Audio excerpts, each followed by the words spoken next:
Muitas vezes na nossa vida, nós não temos problema de reconhecer Jesus. Se as pessoas perguntarem para nós vamos dizer, claro que eu amo Jesus. Ele é muito especial. O problema é que contemplar Jesus apenas não vai mudar a nossa história.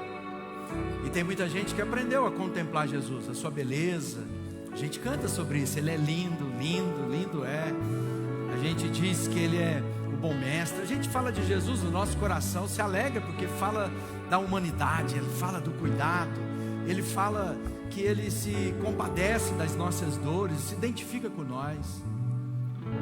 Aquela mulher, como nós estamos cantando, sabia que Jesus era especial, mas ela entendia que se ela tocasse em Jesus e não apenas olhasse para Jesus, e o toque tem a ver com superar muitas barreiras. Hoje a gente não entende muito isso, porque dentro da nossa cultura, momento histórico que nós vivemos, é muito diferente da situação daquela mulher. Ela era alguém impura, ela não podia tocar ninguém. Ela há 12 anos sofria de um fluxo de sangue, ou seja, ela estava menstruada por 12 anos. Imagina uma mulher, você mulher sabe quantos problemas, de saúde aconteceria numa mulher que tem uma hemorragia durante 12 anos. Ela estava fraca, e mais, ela sabia que se alguém soubesse que ela estava naquela condição e saísse à rua e tocasse alguém, ela poderia receber uma severa punição e quem sabe a própria morte. Mas ela pensou e pensou, ela já tinha investido tudo que tinha, diz que ela já tinha, o texto fala assim, e ela já tinha gastado tudo que tinha nos médicos, nos tratamentos. E às vezes na nossa vida, antes de recorrermos a Jesus, a gente já fez de tudo. Não é verdade? A gente já procurou psicólogo, psiquiatra, nós já fizemos a educação física, a gente já conversou com os amigos, a gente já encheu a cara, a gente já pensou que dá um jeito. Então meu negócio é prazeres. Eu já deitei na cama com um, com outro e com outro, pensando, em algum momento essa dor, esse vazio, essa angústia será curada. Talvez um gole a mais, um gole a menos. Aquela mulher sabia que ela tinha investido tudo, e diz que sem sucesso. E muitos de nós estamos com um gostinho amargo, porque parece que também seguimos sem sucesso. A dor continua, o medo, a ansiedade. Cantamos mais cedo, Ansiedade. Se a gente pensasse na ansiedade como um sinal de Deus para nós, mudaria tudo. Pensa bem, o texto bíblico diz assim: não andeis ansiosos por nada, antes ore. Se a gente pensasse assim, estou ficando ansioso, e era um sinal de Deus para a oração, ou seja, Deus nos despertando para a oração e não para o desespero. Um sinal, um toque, um gatilho. Não é isso que a gente aprende? Quais são os gatilhos na sua vida? Talvez o gatilho da ansiedade é ore. Sabe por quê? O que é o motivo da ansiedade na nossa vida? Eu me ocupo em demasia, mais do que o necessário, com as coisas do futuro. Eu fico pensando como será, como acontecerá, se vai dar certo, se não vai dar certo, faço as contas, vejo várias coisas, parece que eu estou jogando xadrez na minha cabeça o tempo inteiro. Se eu mexer aqui, o resultado é esse, se eu mexer ali, vai dar esse. E se fosse orar? E Jesus nos convida à oração e diz: vinde, todos que estão cansados e sobrecarregados. Havia também a história de um cego que ficava esmolando, sentado no meio-fio, à beira da estrada, e as pessoas passavam e ele recebia as suas esmolas. E um dia ele ouviu que o milagreiro, aquele Jesus lá de Nazaré, estava passando por aquele lugar. E ele começou a gritar, ele começou a dizer, e ele começou a profetizar, e ele reconhecia que Jesus era especial, porque ele não gritou Jesus de Nazaré, ele gritou: filho de Davi, tem misericórdia de mim. Filho de Davi, tem misericórdia de mim. Você está pronto para gritar bem alto? Você está pronto para se esgueirar, né? Caminhar entre a multidão para tocar em Jesus? Imagina Jesus andando, e aí aquela multidão esbarrando, caminhando com ele, uns querendo ver de perto, outros querendo falar palavrão para ele, outros querendo admirá-lo, outros querendo estar perto. Ele era a estrela do momento, era o homem que andava sobre as águas, era o homem que multiplicava pães, era o homem que curava os enfermos, era o momento dele. E de repente Jesus andando, aquela mulher vem, entra entre a multidão, toca nas vestes de Jesus. Olha que ela não teve coragem nem de tocar em Jesus, ela tocou na beira do manto. E de repente, no meio daquela confusão, Jesus para e vira para os discípulos dele e diz assim: alguém me tocou. Os caras devem ter pensado: Jesus agora não está bem, porque Jesus, está todo mundo te tocando. Ele falou assim: presta atenção, alguém me tocou com fé. Então nos parece que não basta apenas admirar, nem tocar, é necessário tocar com fé. Então talvez você está vindo aqui uma quarta após a outra, você está se esforçando, você está tentando sair desse lugar, desse buraco que você está enfiado. Você imagina: bom, parece que comigo não está acontecendo. Uma vez conversando com uma amiga, ele falou assim: eu queria sentir isso que você sente, eu queria experimentar isso que você experimenta, mas parece que não é para mim. Mas a palavra de Deus diz assim: aquele que me tocar com fé. Desliga essa luz aqui que está iluminando o rosto das pessoas tudo. Diz o quê? Que eu preciso tocar Jesus pela fé. É aquela ali que está jogando no olhar das pessoas aqui. Deus está nos chamando a uma atitude de fé, mas é preciso crer que Ele é quem Ele é, não apenas um bom mestre, um espírito evoluído, um homem, uma lenda. Não, Ele é o Cristo, o Filho do Deus vivo. Queria te convidar a uma jornada nessas 6 semanas que nós vamos ter pela frente. Uma jornada em que nós vamos percorrer para conhecer de fato quem Ele é. Porque há muitas coisas sendo ditas a respeito de Jesus, há muitas palavras a respeito dele que nada tem a ver com quem Ele é, mas que as pessoas vão criando um pensamento. Aquela mulher sabia, se ela tocasse, ela seria curada. E ela tocou, e ela foi curada. E Jesus testemunhou, porque ele não passou desapercebido. Ele percebeu, porque ele diz assim: não, alguém tocou em mim, porque de mim saiu virtude, fluxo de Deus, milagre. Ou seja, energia vindo do alto que toca a nossa vida e muda a nossa história. Não se acomode com uma vida menor do que a vida que Deus tem para você. Não pense: tá bom, é assim mesmo. Não, eu vim, diz Jesus, para que vocês tenham vida e a tenham em abundância. O Satanás está querendo colocar a ideia na sua cabeça: tá bom demais, você já melhorou muito. Não é isso? De vez em quando a gente fala para nós: já melhorei muito. Jesus: não, eu olho. Paulo fala: eu olho para o autor e consumador da minha fé. E ele diz assim: uma só coisa eu faço, esqueço das coisas que para trás ficam e avanço para aquelas que estão diante de mim. Não há mudança, transformação, cura para quem está sempre olhando para trás, para as mazelas da vida, sejam elas boas ou sejam elas ruins. Porque tem gente enamorado das coisas do passado, tem gente que continua culpando o seu passado pelas escolhas do seu presente. Não deixe. Toque em Jesus essa noite.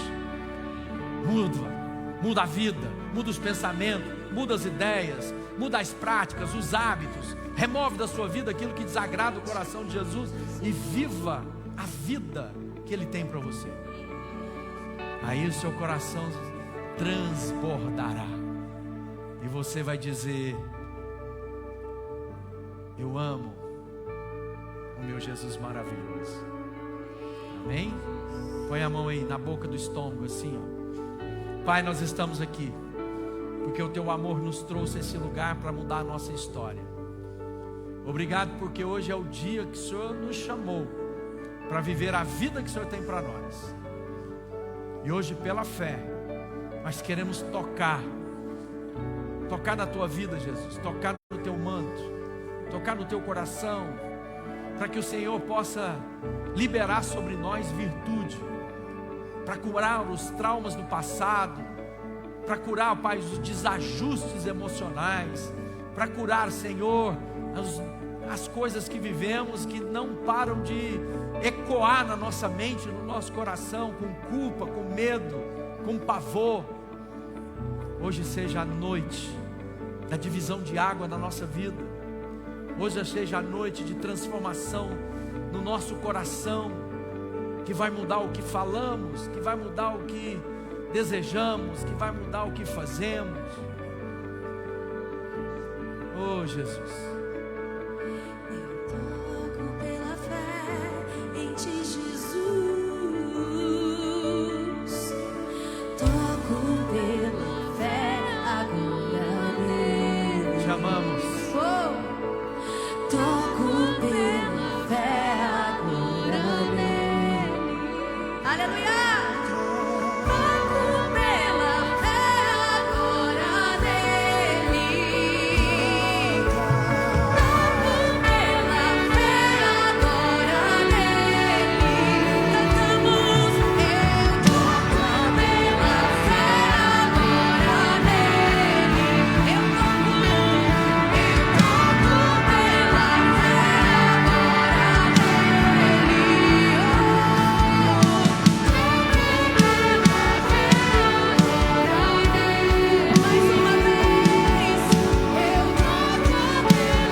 Pode pedir agora que Ele tem poder.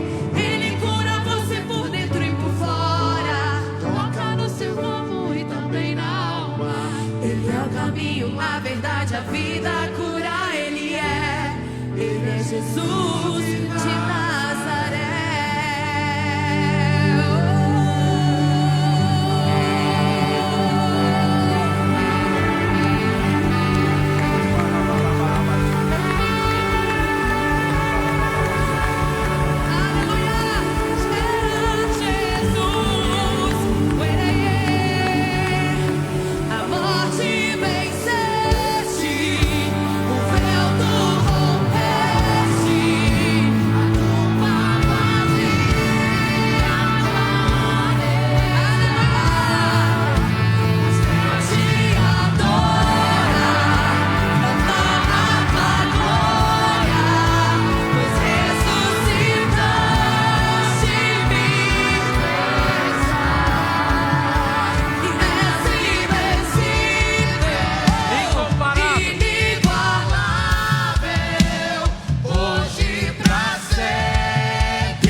fazer infinitamente mais do que você é capaz de pedir, pensar ou imaginar. Entrega, clama o nome de Jesus. Clama o nome de Jesus. Poderoso esse nome é. Poderoso esse nome é.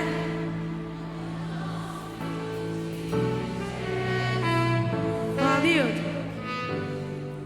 Poderoso esse nome é. Mais forte que tudo é. Poderoso esse nome é. Nome de. Poderoso esse nome é.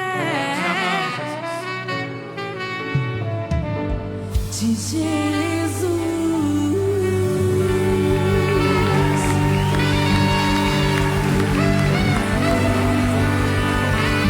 Aleluia.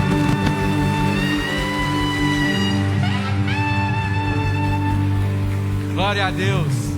Estenda sua mão, vamos orar pela Dani, até com essa situação da voz dela. Pai, nós queremos agradecer pela vida da Dani, pelo esforço de entregar a família da fé, adoração. Obrigado pela vida dela, de testemunho, de fidelidade, de amor à tua palavra e ao Senhor. Nós abençoamos a Dani agora com saúde. Que toda seta do inimigo contra a saúde dela caia por terra agora, no nome de Jesus. Amém. Amém. Para a mesa a gente volta aqui. Sou sempre muito abençoado pelo Hamilton. Pode se sentar. Que alegria a gente estar aqui nesse primeiro dia, né? Na primeira quarta-feira da série. E hoje a gente vai percorrer uma jornada que vai levar 6 semanas, ou seja, as próximas 5 quartas-feiras a partir de hoje, nós vamos conhecer mais de Jesus, vamos entender o propósito dele para nós. Depois alguém traz um livro aí para mim mostrar ele aqui.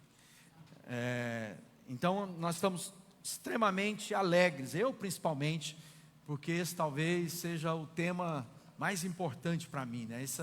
Esse livro que foi concluído, que vai sair agora dia 5, é uma das obras que mais encheu meu coração de alegria de poder compartilhar, porque fala da pessoa mais importante da minha vida, de forma aberta. Todos os demais livros falam de Jesus que eu escrevi, mas agora de uma maneira assim muito singular, né?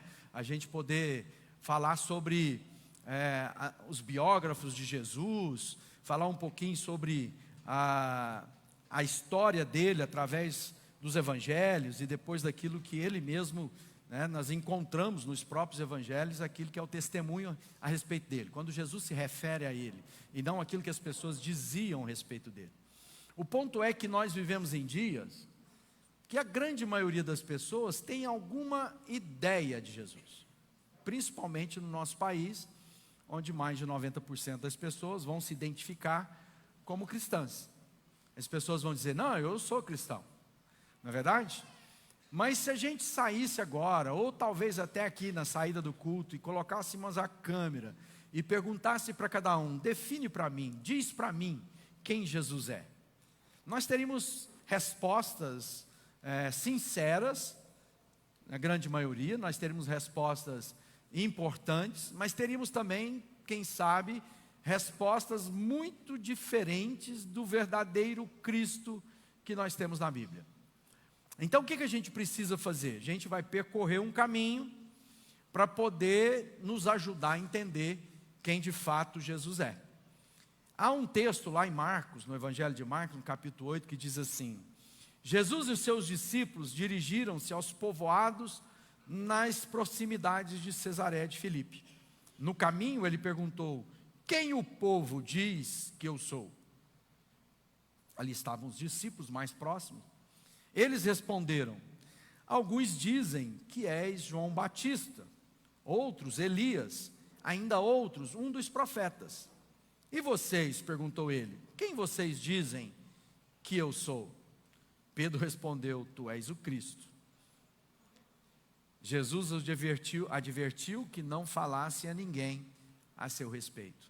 Há uma outra versão que diz, quando Jesus fala para o Pedro, Pedro não foi, pode pôr aí, deixa aí. não foi carne nem sangue que te revelou, mas foi o meu Pai. Então, Jesus faz uma pergunta objetiva a respeito do que as pessoas naquela região estavam dizendo que ele era. E quem que as pessoas o conheciam? Falava, ele é o João Batista. Olha quanta confusão. Até mesmo aqueles que creem, né, numa doutrina equivocada da reencarnação, isso não é na Bíblia, a Bíblia não ensina sobre isso. A Bíblia diz que a gente não deve consultar os mortos, a Bíblia diz que nós devemos entender que nós vamos viver uma só vida agora, e vindo depois disso o juízo, não tem outra vida que eu vou me evoluir, que eu vou melhorar. Isso não é doutrina das Escrituras Sagradas, isso é alguém que criou, né, uma forma de pensar e levou essa mensagem mundo afora, e havia essa confusão desde os dias de Jesus, porque estavam ali dizendo que Jesus era a reencarnação de alguém, não é verdade?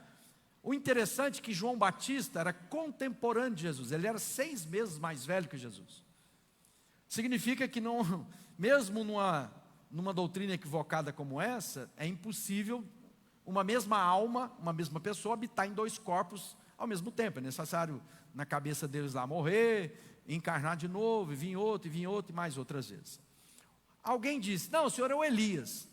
Quem era o Elias? O Elias é o principal profeta do Antigo Testamento. Um profeta muito importante, talvez o grande profeta de referência profética para todos nós. Ou eles diziam, não, ou talvez um dos profetas. Muita confusão. Mas o fato é que não havia dúvidas que Jesus era diferente. Que ele era alguém excepcional. Ele era um homem extremamente relevante. Porque comparar Jesus a Elias era dar a ele um lugar de destaque muito importante. Mas aí Jesus fala assim, bom, eu estou vendo que o pessoal é meio confuso, mas eu quero saber o que vocês pensam de mim. Quem vocês acham que eu sou? E agora ele tira daquela pergunta para todas as pessoas, e agora passa a ser uma pergunta para pessoas como eu e você. Alguém que diz que caminha com Jesus. Alguém que diz que lê o que Jesus ensinou, a Bíblia. Alguém que diz que tem uma relação pessoal com Jesus. E alguns de nós já até confessamos isso através do batismo, porque nós descemos as águas, nós testemunhamos que agora a vida que eu vivo não é a vida que eu vivia antes, porque eu fui sepultado nas águas, eu fui revestido das águas do Senhor. Aí o Pedro responde, tu és o Cristo. Na outra afirmação, Jesus diz, isso não foi carne nem sangue. Ele está dizendo, isso não foi o quanto você meditou, isso não foi o quanto você foi capaz de ser espiritual, isso foi uma revelação do meu Pai para a sua vida. Então nos parece que para que a gente possa de fato conhecer quem Jesus é, só se o Pai revelar. Porque nós então vamos pensar que ele seja um profeta, outros de nós vamos imaginar que ele era um líder político, ou ele era um homem de alma evoluída, um coitado que pegaram ele e fizeram uma tortura colocando ele na cruz. Vamos pensar uma série de coisas. Mas o fato é que as pessoas tinham muita reverência a respeito de Jesus, porque eles identificavam ele como alguém de fato diferente. Quando a gente olha para Jesus, e algumas pessoas podem dizer assim, pastor, eu não acredito em Jesus não, porque eu não acredito em Deus. Talvez você já tenha escutado isso. E muitos pensam que Jesus nunca existiu, que ele é apenas uma lenda levantada, um mito, como tantas lendas, fábulas e mitos da história, como lá no panteão grego, né? Aqueles deuses que foram elevados ao lugar de controle da humanidade, de todas as coisas. Então as pessoas pensam, isso aí é mais uma história, Jesus é apenas mais uma história. Bom, mas eu queria desafiar nós de percorrermos um caminho iniciando pela constatação do Jesus histórico. Quem de fato Jesus é na história, sem antes pensarmos a respeito da sua divindade, né, daquilo que ele diz que ele é, mas entender se esse homem, lá como nós cantamos, que é retratado como alguém que nasceu numa cidade chamada Nazaré, lá no interior de Israel. A gente já esteve em Israel algumas vezes, e a gente vai lá em Nazaré, Nazaré é um vilarejo que a história diz que à época de Jesus, provavelmente era um vilarejo não mais de 200 e 300 pessoas, era o que tinha naquele lugar, era próximo de Jerusalém. Quando a gente pensa nas distâncias que percorremos, com as estradas que temos hoje, 100 e poucos quilômetros, mas longe para quem tinha de fazer isso caminhando. Ele estava perto ali, Nazaré estava perto de um lago, chamado o Lago, né, de Genezaré, ou o Mar da Galileia, como mais é conhecido, e ali Jesus cresceu e ele viveu. Mas esse Jesus, para nós, é como aqueles que tiveram a experiência de Pedro. Nós sabemos que ele é o Messias, que ele é o Cristo, que ele é o Filho de Deus, mas para muita gente, ele não está pensando em Deus. Então eu quero percorrer o caminho com você a respeito do Jesus histórico. Vamos pensar no seguinte: hoje nós vivemos em dias em que as pessoas são muito impressionadas pelos feitos dos homens, não é isso? Eu admiro fulano, eu leio tudo dele, eu escuto o podcast dele, eu sigo ele nas redes sociais, quando eu crescer eu quero ser igual a ele. Pois bem, vamos pensar em Jesus. Quem é esse Jesus? Não há nenhum ser humano que causou mais impacto na história da humanidade do que esse homem que veio lá da cidade de Nazaré, uma currutela, numa cidadezinha insignificante, nunca saiu daquela região e exerceu e fez o que fez durante 3 anos e pouco. A partir da vida dele, tudo que nós temos no mundo ocidental como referência de vida e humanidade vem de Jesus. Tudo que a gente entende sobre leis, constituições, a grande maioria dos países europeus, das Américas, são baseadas nos ensinamentos desse homem. Não há outra figura de tão destaque nas artes, que foi retratado nas pinturas, nas esculturas. Não tem nenhum outro que teve tanta poesia escrito a respeito dele. Não tem nenhum outro que teve tantos filmes, e nenhum outro tem o seu livro editado, publicado e propagado e vendido como Jesus. Então imagina nessa figura histórica, nesse homem comum, um homem como eu e você, que viveu há cerca de 2000 e poucos anos atrás. Ele é diferente de tudo. Ele desperta paixões, ele desperta multidões. Através do nome dele, 1/3 ou mais de 1/3 do planeta seguem os seus mandamentos, ou pelo menos se dizem identificar como ele caminhou. A sua vida influencia os direitos humanos dos nossos dias. Ele mudou o status da condição das mulheres nos seus dias. Não há outro como ele. Ao mesmo tempo, nenhum outro levantou tanta perseguição contra o seu nome e contra aqueles que o seguem.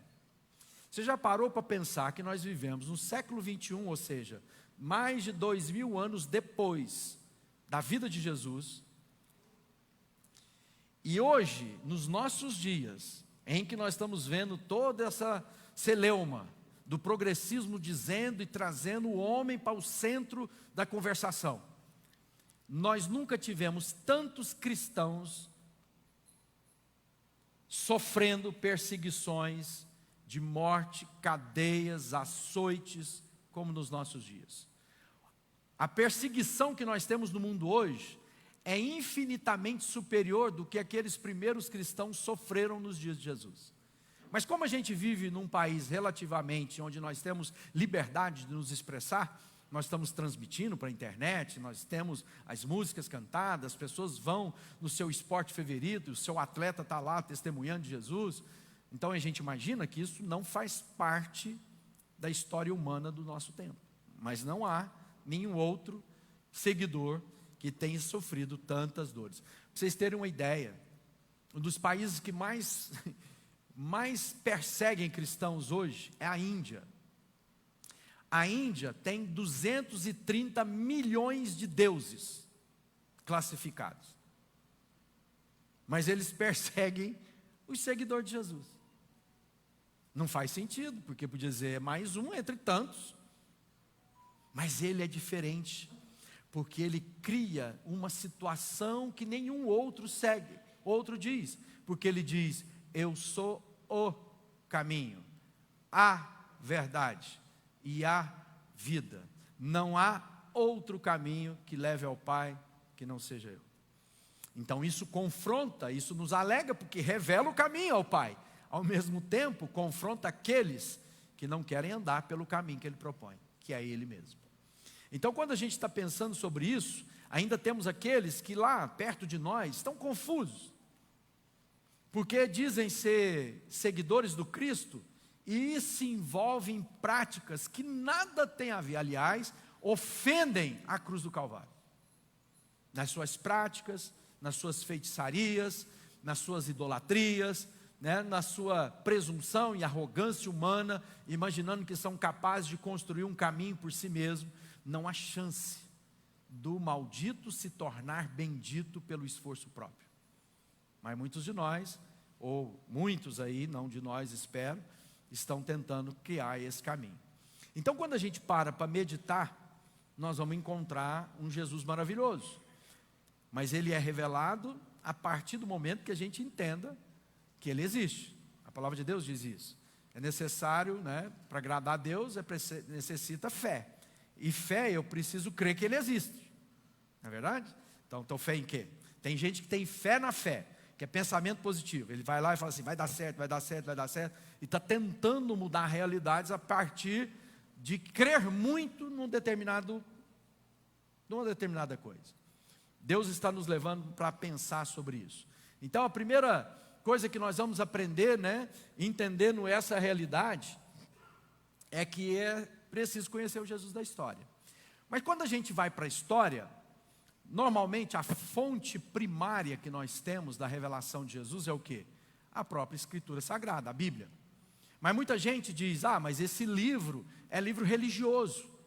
Mas se a gente for estudar e vamos aprender que não há documento histórico mais confirmado pela ciência que estuda a história do que os evangelhos e o Novo Testamento que a gente tem em mãos. Não há, na humanidade, nada que a gente possa dizer, olha, lá na história foi contada, nenhum outro tem tanta confirmação.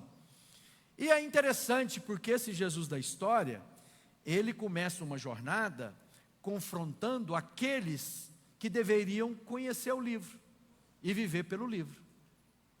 Se a gente pegar o livro que a gente tem em mãos hoje, ele é dividido em duas partes: Antigo Testamento e Novo Testamento. O Antigo Testamento é a Bíblia que os judeus usam até hoje. O Novo Testamento é a história do Messias que esse Antigo Testamento preveu, profetizou e que o povo aguardou durante séculos. Então hoje nós estamos aqui em mãos de um livro precioso e que muitas vezes nós cremos, mas não o conhecemos.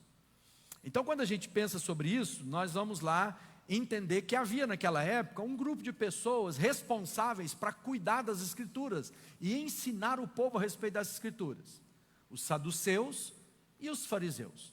Nos dias de Jesus, eles eram responsáveis por ensinar o povo e tentar confrontar as heresias que eram levantadas entre líderes daqueles dias.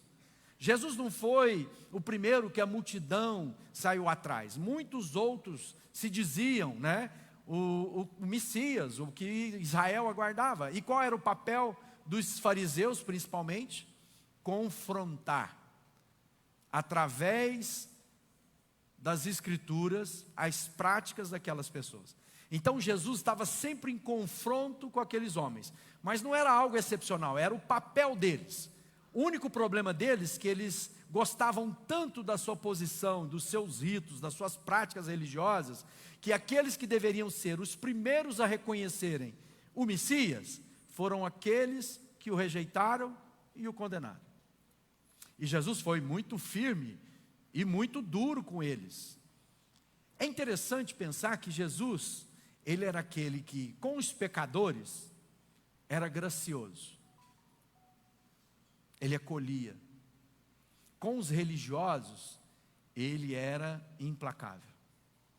Então nos faz lembrar que a gente tem que ter o cuidado de não nos tornarmos religiosos que resistem a Jesus, mas que nós nos tornamos de fato discípulos que seguem os passos do Mestre.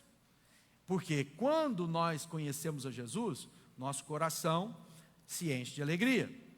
Jesus diz a eles, né? Olha, vocês erram não conhecendo as Escrituras nem o poder de Deus. Mas é interessante que ele estava dizendo com pessoas que eram responsáveis para ensinar as Escrituras para as pessoas ali do entorno. Ele estava dizendo, vocês estão errando, porque vocês não conhecem as Escrituras. E às vezes a gente supõe conhecer as Escrituras porque a gente decorou a letra, mas a gente não entendeu o espírito das Escrituras. Em Mateus, no capítulo 16, diz assim: os fariseus e saduceus aproximaram-se de Jesus e o puseram à prova. Ou seja, eles estavam sempre pondo Jesus à prova. Em Mateus 23, no verso 1, diz assim: Jesus disse à multidão: os mestres da lei e os fariseus se assentam na cadeira de Moisés. Ou seja, eles tomam o lugar da religião e do governo. Obedeçam-lhes e façam tudo o que eles lhes dizem, mas não façam o que eles fazem, pois não praticam o que pregam. Eles atam, colocam fardos pesados sobre os ombros dos homens, mas eles mesmos não estão dispostos a levantar um só dedo para movê-los. Tudo o que fazem é para serem vistos pelos homens. Eles fazem seus filactérios bem largos, suas franjas e suas vestes bem longas, gostam do lugar de honra nos banquetes, nos assentos mais importantes nas sinagogas, e de serem saudados nas praças, e serem chamados rabis, que significa mestre. Na verdade, os fariseus e os saduceus daqueles dias se comparam a nós, pastores dos nossos dias, responsáveis para ensinar o povo, acolher, ensinar, disciplinar, corrigir, governar. Mas, se nosso coração se afasta e começamos a gostar desses lugares de honra, onde todo mundo dá para, pastor, come primeiro, olha pastor, não, aí isso vai encontrar um caminho em que a gente não quer, um caminho livre. Por isso que muitos líderes religiosos, inclusive dos nossos dias, criam um rebanho dependentes deles. Sempre vão dizer, eu vou responder, eu tenho a palavra para você, ao invés de dizer, o caminho está aberto, o véu se rasgou, se aproxime de Deus, fale com Ele, porque Jesus é aquele que abriu o caminho para você chegar diante do Pai e conhecê-lo por você mesmo. Nós temos o Espírito Santo que nos guia, nós temos a palavra que ilumina, e que nosso papel é ajudar você a entrar por essa palavra e conhecer a Jesus por você mesmo. Mas aqueles religiosos não, eles eram obcecados. E eles dizem, olha, façam o que eles falam, mas não façam o que eles fazem, porque eles impedem o povo de conhecer a Deus. Ou seja, Jesus diz isso para nós assim, olha, você precisa entender quem eu sou. E o Jesus da história, contada fora da Bíblia, é muito interessante, né? O Jesus da história é o homem que foi, como eu disse, mais conhecido. Ele conjuga tanta propriedade, né? Firmeza de propósito, sabedoria, mas era um homem simples, vindo lá do interior, né? Vivendo nas suas dores. Dos nossos dias são tão diferentes. E eu quero te lembrar que quando a gente não usa a Bíblia para reconhecer quem Jesus é na história, nós vamos encontrar muitos depoimentos. Já parou para pensar que o livro do Corão ou Alcorão, que é o livro sagrado dos islâmicos, diz a respeito de Jesus? E lá diz que Jesus nasceu da virgem, e ele é um profeta acima de todos os profetas, e o que mais chama atenção diz, esse que foi escrito, né? Maomé escreveu isso por volta do ano 400 da era cristã, então 400 anos depois de Jesus. E lá diz assim, que Jesus, o profeta, vai voltar. E não fala isso a respeito dos outros profetas. Então há um testemunho de uma outra religião apontando para quem Jesus é. Nós vamos ver lá as histórias, né, que nós contamos, se Jesus tem muita gente que tema, Jesus nunca existiu. Que dia é hoje? É uma pergunta. 22 de abril de 2026 anos depois do nascimento de Jesus. Ou seja, nós contamos todos os dias que Jesus nasceu entre nós, porque nós afirmamos a data do nosso nascimento é contada a partir do nascimento dele, a data da morte de alguém é contada a partir da morte dele, do nascimento dele. Ou seja, Jesus está na história de todos nós. Então, quando a gente olha para os relatos, nós vamos ver vários, e eu vou citar alguns. O Tácito, que era um historiador do mundo antigo, ele fala que, olha, quando Nero afligiu para culpar os cristãos, que teve a sua origem, ele está dizendo, olha, o Nero pôs fogo em Roma para culpar aqueles que eram seguidor do Cristo, que naquela época foi o que ele fez. Serapion, um filósofo sírio, lá da década de 70 depois de Cristo, fala que ele comparou a vida dos filósofos daqueles dias com a perseguição que foi feita em cima de Jesus, das ideias de Jesus. O Plegon, que era também alguém importante na questão do estudo da história, ele menciona sobre a escuridão no dia da crucificação e morte de Jesus. O Plínio, que é chamado jovem lá dos anos 61, viveu ali até os anos 100 e pouco, ele escreve uma carta ao Romano Trajano, imperador, e eles falavam, olha, esse hábito aí, que esses discípulos desse tal de Cristo, cantam hinos em seu nome. Nós vamos ver um dos mais importantes, ou talvez o mais importante historiador do mundo antigo, Josefo, um judeu, e ele conta a história, falando do imperador Vespasiano, ele fala, olha, há relatos, Jesus viveu um homem sábio, ele aponta sobre isso, que ele conquistou muitos judeus e muitos sábios com a sua mensagem. Ou seja, ele diz, olha, até hoje tem essa tribo aí que segue esse tal de Jesus. Então, olhar para a história humana, nós vamos encontrar testemunhos muito importantes. O próprio Talmud judaico, transmite transições e falam a respeito de Jesus. Ou seja, não há dúvidas. Aí agora a gente vai para a Bíblia. E alguém pode dizer, pastor, mas esse livro é muito antigo. Quem me garante que ninguém adulterou, na história, para dar um jeitinho, para melhorar a mensagem?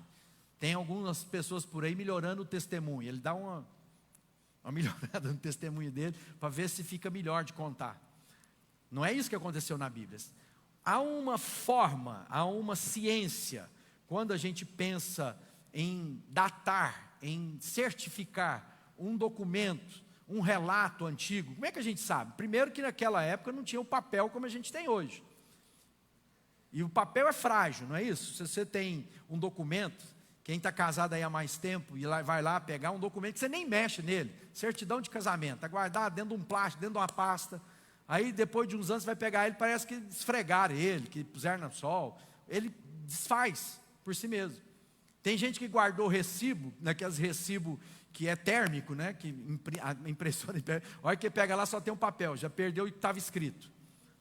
Então há deteriorização do material. E naquela época eram papiros, que eram um tipo de tecido que era feito lá pelos egípcios. Havia couro, que se escrevia no couro, havia muitas coisas. O fato é que para a gente entender se um documento é certo ou não, se ele é validado ou não, é uma crítica chamada crítica textual. E para isso, primeiro, quantas cópias dessa declaração nós temos? Quão próximo essa cópia ou esse documento está dos fatos relatados? Qual a quantidade de documentos que evidenciam essa mesma história? Quem mais contou essa história? Vamos lembrar que nós estamos falando de 2000 anos atrás. Papiro, pergaminho, para se ter uma cópia era necessário escrever manualmente. Nós também não tinha imprensa como nós temos hoje. Ou era como os egípcios, escreviam em pedras, Então a gente tem muitas coisas. As cópias, para vocês terem uma ideia. As cópias que nós temos hoje do Novo Testamento, dos Evangelhos, datam entre 40 no ano 40 e o ano 80. Ou seja, Jesus no ano 0, vamos usar, os historiadores dizem que há um erro nessa data, né? O ano 0 não seria exatamente o ano 0, mas é o que a gente conta. Então Jesus viveu do ano 0 ao ano 33, ele nasceu no ano 0 e viveu 33. Em 40 alguém já havia escrito, e até 80 muitas outras cópias já tinham. Então era bem próximo, ao ponto que o que estava sendo escrito ainda tinha naquele lugar pessoas que haviam vivido o que estava sendo relatado. Então não podia escrever, né? Hoje eu descobri uma coisa interessante. Você sabia que quase que Uberlândia era a capital do Brasil, que havia uma disputa entre Uberlândia e Brasília, e que nós perdemos por 2 votos? Fui surpreendido com essa história, está vendo? Então, aí alguém descobriu esses documentos lá em Brasília. Então, se eu estivesse relatando isso de Uberlândia, e alguém que viveu esse momento há 70 e poucos anos atrás, ia dizer assim, não, isso é mentira, eu estava lá, nunca teve isso, era Uberaba. Então, quando eles estavam escrevendo um testemunho de gente que ainda estava viva. Então, poderia ser desmascarado. Ou seja, quando a gente olha e compara as obras, por exemplo, dos filósofos gregos, da história da antiguidade, que a gente fala, não, os filósofos, Platão, o número de cópias são muito inferiores à quantidade do Novo Testamento. Ao ponto do tipo assim, a Ilíade de Homero, que é uma obra muito importante da história, tem 1.800 cópias. O livro que conta a história de Roma tem 150 manuscritos. Ou seja, muito diferente do Novo Testamento. Veja só na língua grega, nós temos 5.800 manuscritos de vários tamanhos. Então esses documentos existem. Um está completo, um só tem uma parte, um tem um capítulo, tem uma folha, mas é o fato que estão lá. Cerca de 9.000 em outras línguas. Então nós estamos dizendo aí, né, de mais de quase 15.000 cópias ou documentos que falam de uma coisa antiga. E é interessante, sabe qual é a diferença desses documentos encontrados de um para com o outro? 1%. E cerca de, olha só que coisa maravilhosa, 99,8% dessas diferenças tem a ver com uma palavra faltando, com uma conjugação verbal, com uma vírgula fora de lugar. Agora lembra que alguém tem que copiar. Na minha época a gente tinha de fazer cópia na escola. E quantas vezes a gente às vezes estava copiando, pulava uma linha, escrevia e pulava uma linha inteira de um texto que você estava copiando. Porque na hora de olhar e continuar, você pegava de cá e pulava uma. Então nós temos 99,8% de erros que são ortográficos, faltam algumas palavras e duplicidade de algumas linhas. Agora, o que é esses 0,2%, que são diferenças mais acentuadas? Não afetam em nada o significado do todo. Ou seja, o Novo Testamento e não apenas os Evangelhos são escritos o maior número de fontes datadas da proximidade dos fatos, e não há nenhum documento com mais evidências de sua confiabilidade que o Novo Testamento que temos em mão hoje. Ou seja, o que faz dele um documento único e incontestável. Então nós queremos entender o Jesus da história, esse Jesus que é uma pessoa real, não é uma lenda, não é uma fábula, não é uma historinha para a gente se alegrar, é um fato que Deus esteve, né, aqui. Então ele é uma pessoa real. Então quando alguém fala assim, quem me diz? Você fala assim, a história diz. Os documentos existem, datado de quase 2.000 anos atrás. Imagina isso, nós estamos em 2026 e nós temos quase 15.000 cópias datadas daquele primeiro século. É muita coisa. Não há outro documento. Então, se nós queremos saber se ele existe, ele existe. Ele existiu. João disse, você não me conhece, Filipe, mesmo depois de ter estado com você durante tanto tempo, quem me vê, vê o Pai. Lembra dessa conversa? Hoje eu quero te desafiar a colocar a mão no seu peito e dizer: eu creio que Jesus veio em carne, habitou entre nós e pode mudar a minha história. Nós vamos continuar essa caminhada. E agora não mais com dúvidas da existência histórica dele, mas com a certeza que o Jesus de Nazaré é de fato uma pessoa real e não uma história qualquer, contada para iludir quem quer que fosse naqueles dias. Nenhuma mentira duraria tanto tempo como nós vemos a verdade que chega até nós através desse testemunho de Jesus. Amém? Vamos colocar de pé. Amanhã a gente tem uma programação muito importante, que é o nosso encontro mensal dos casais. E amanhã a gente tem um querido amigo, né? O Fábio Badaró vai testemunhar. E eu queria convidar você, né? Se você está indo no retiro, amanhã a gente tem algo muito especial para entregar para você. Então venha que vai estar aqui recebendo. Nós vamos te entregar esse adesivinho para você colocar lá onde você passa. Você vai colocar lá no ponto de ônibus. Mas isso aqui não é para você ficar fazendo coleção de figurinha e guardando no seu quarto, não. Isso aqui é para você pôr na vida de alguém. Põe no seu celular para alguém ver. Então nós vamos entregar essa folha e os 3 convites, que é a sua tarefa da semana. Entregar 3 convites para que quarta-feira que vem, seu amigo, sua amiga ou alguém no supermercado que você passa toda semana, no ponto de ônibus, ou lá no seu Uber, seja o que for, você tem aí, pega, vai passar o cestinho, você enfia a mão, no mínimo 3 aí. Pega uma folhinha só, tá bom? Você vai ter 12 figurinhas de Jesus. Nós já fizemos as figurinhas para o Instagram também. Para o Instagram não, para o WhatsApp. Então se você quer, é só você mandar lá no WhatsApp da igreja. E a igreja vai te mandar todas, a secretária vai te mandar todas as figurinhas para você usar no seu dia a dia. É uma ótima forma de se evangelizar e é uma ótima forma de você compartilhar. Coloque isso num lugar em que as pessoas vejam, tá bom? Mas não colhe aí na cadeira, no banheiro da igreja, porque a gente já sabe que Jesus é paciência, gratidão, alegria, né? Que você leve para compartilhar com alguém no seu dia a dia aí. Glória a Deus. Ele é o Jesus de Nazaré, amém? E se você tocar nele, você vai ser curado. Nós vamos orar por você, por sua casa. Nossa equipe de oração vai vir aqui à frente. Hoje o pastor estava animado. Desculpe a demora de entregar a mensagem. Semana que vem eu vou ser mais objetivo, tá bom? Estava com saudade de vocês para começar essa série. Fala para quem está do seu lado. Semana que vem acaba 9h30, irmão. Pode ficar tranquilo. Amém?